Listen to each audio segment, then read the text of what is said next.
네, 바람과 해를 남은 정치 더불어민주당 국회의원 양의원입니다.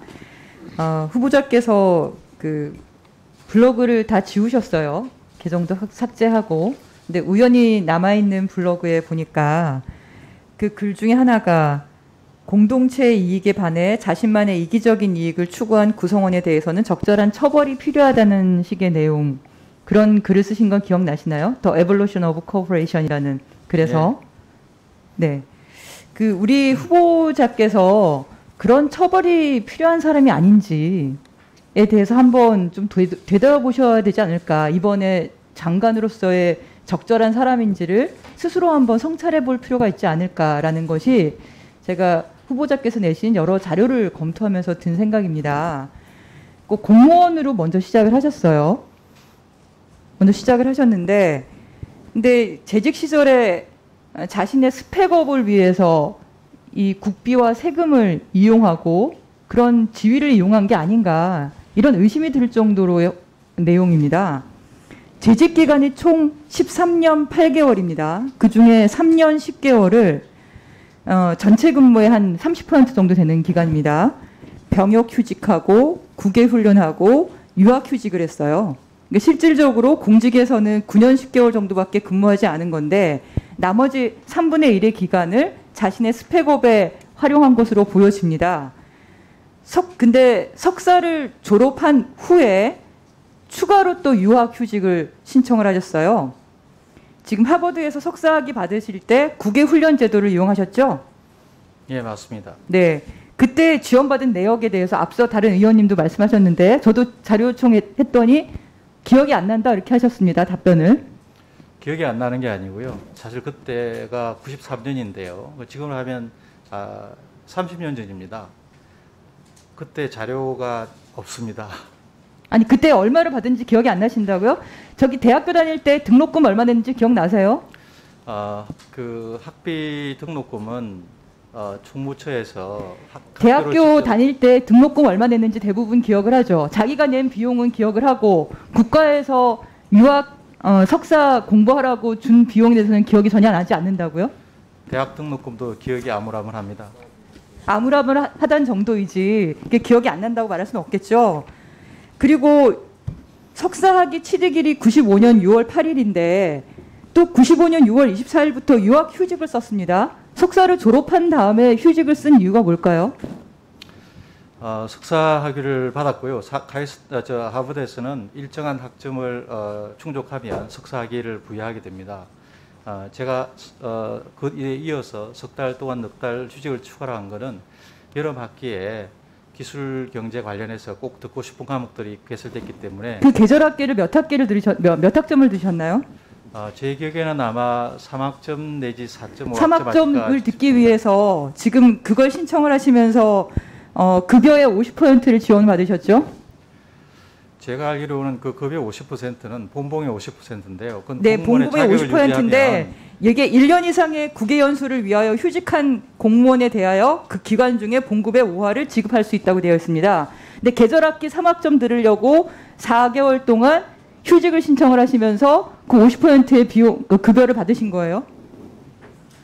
공무원 자격이 유지되면 50%는 받게 되어 있습니다. 제가 후보자의 직계 좀비 소개 출입국 기록 이 당시에 오후까지 제출해달라고 말씀드렸는데 제출하지 않으셨거든요. 그 제출을 좀 부탁드립니다. 그 4개월 동안 휴가를 가지신 건지 진짜 공부를 하신 건지 궁금합니다. 그리고 후보자의 하버드 박사 논문 작성 기간에 대해서 질의를 드렸는데요. 박사학위 논문 주제는 박사학위에 필요한 학점을 이수하면서 꾸준히 고민해 왔다 이렇게 얘기를 하셨어요. 근데 박사학위 유학 휴직 기간이 1998년 8월부터 7월까지입니다. 맞습니까? 예, 맞습니다. 예, 박사학위는 보통 코스웍이 있는데 코스웍은 하지 않으셨나요? 진행하지 않으셨나요? 예, 그게 저희 나라하고 미국하고 그 학제가 좀 다르기 때문에 그런데요. 그럼 1년 동안 학점도 다, 그러니까 코스웍이나 수업도 들으시고 논문도 197페이지짜리 논문을 쓰셨던데 그것도 다 1년 만에 다 하신 거라고요? 외국에서 박사 과정은요. 하버드에서는 그렇습니다. 석사 박사 과정이 구분되어 있지 않고 석사 박사 과정이 통합적으로 이루어집니다. 그래서 석박사 통합 과정인데 1년 만에 석박사 통합 과정을 하신 거예요? 1년이 아니죠. 93년부터 95년까지는 석사를 하고요. 그러니까 그 과정에서 95년까지 석사하시고 난 다음에 박사를 하는데 1년 만에 끝내셨다고요? 그러니까 93년, 95년 석사하면서 제가 참여했던 프로그램은 그 필수 과목이 정해져 있지 않고요. 자유롭게 과목을 들을 수 있는 프로그램이었기 때문에 제가 박사 과정의 코스를 충족할 수 있는 과목들을 대부분 그때 들었고요. 그러면 1년 동안 논문만 쓰셨다는 얘기인가요? 1년 동안은 논문 쓰고요. 그 다음에 학교에서 요구하는 박사 세미나에 참여해야 됩니다. 그래서 박사 세미나 참여 수강하고 그 다음에 학위 논문 쓰는 데 집중하고요. 그렇게 해서 이제 제가 이걸 여쭤보는 이유가 95년에 유학휴직을 4개월 정도 더 하시고 난 다음에 다시 복직을 하셨어요. 95년 10월부터. 그리고 그때부터 1년 정도는 통상산업부 중소기업 정책과 중소기업 정책 총괄실에 계시면서 같은 업무를 하셨는데 그 이후에 2년 동안 5개 부서를 왔다 갔다 하셨어요. 그러니까 한 개 부서에 2개월, 1개월만 있을 때도 있습니다. 가장 많은 게 9개월이고 또 5개월입니다. 제대로 근무를 했는지가 의문입니다. 결국은 석사를 졸업하고 나서 복직을 하셨는데 근무는 제대로 하지 않으면서 박사 준비를 한 게 아닌가.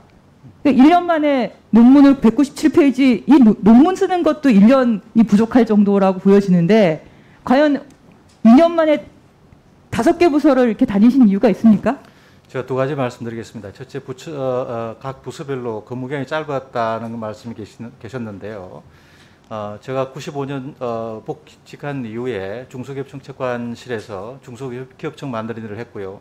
그 뒤에 제가 서기관으로 승진을 했습니다.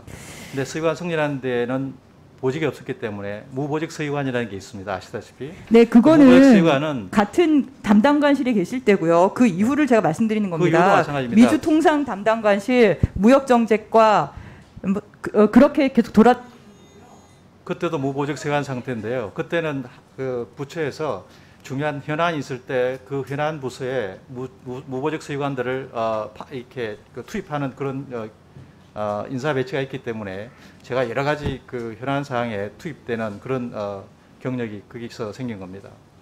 일반적으로 회사를 다니는 국민들은 고용 안정성이 보장된 상태에서 월급까지 받으면서 박사학위까지 받고 복직을 해서 바로 몇 개월 만에 다시 도시로 정착하는 게 가능하다고 보십니까? 이 모든 과정, 자기개발 과정이 사실 국비를 요구하신 거예요. 그러면 국비를 지원받아서 스텝업을 한 다음에 결국 카이스트 도시로 가게 되는 게 아닌가 이렇게 보여지는데요. 앞서 제가 말씀드린 것처럼 과연 국민을 위해서 봉사하는 공직자로서의 역할을 맡을 수 있는 건지 아니면 자신의 개인적 이익을 챙기는 또 국가의 국비나 세금을 자신의 이익을 챙기는 용으로 활용하는 사람은 아닌지 그런 양쪽의 사람은 아닌지 저희 이번에 이런 평가에 대해서 어떻게 생각하십니까? 예, 그 부분에 대해서 참 듣기가 거북한데요. 제가 세 가지 말씀드리겠습니다. 첫째, 국비유학은 제가 사무관으로 7, 8년 이상 근무한 거에 대해서 한 2년 동안 국비유학기가 주어졌고요. 그건 전 부처 내에서 다 실천한 거기 때문에 제가 그걸로 갔고요. 그 다음에 추가적으로 제가 산업정책이나 기술정책에 대해서 공부하고 싶은 욕심이 되게 많았기 때문에 사실 그때 저희 나라가 산업정책이 크게 변화돼야 될 시점이었습니다. 그래서 기존에 우리가 갖고 있던 산업정책으로는 새로운 환경에 대항할 수 없다 이런 생각이 들어서 기술혁신이나 산업정책을 공부할 욕심이 났고요. 그래서 제가 박사를 시작했습니다. 그런데 박사 과정은 제가 자비로 제가 휴직을 하고 했습니다.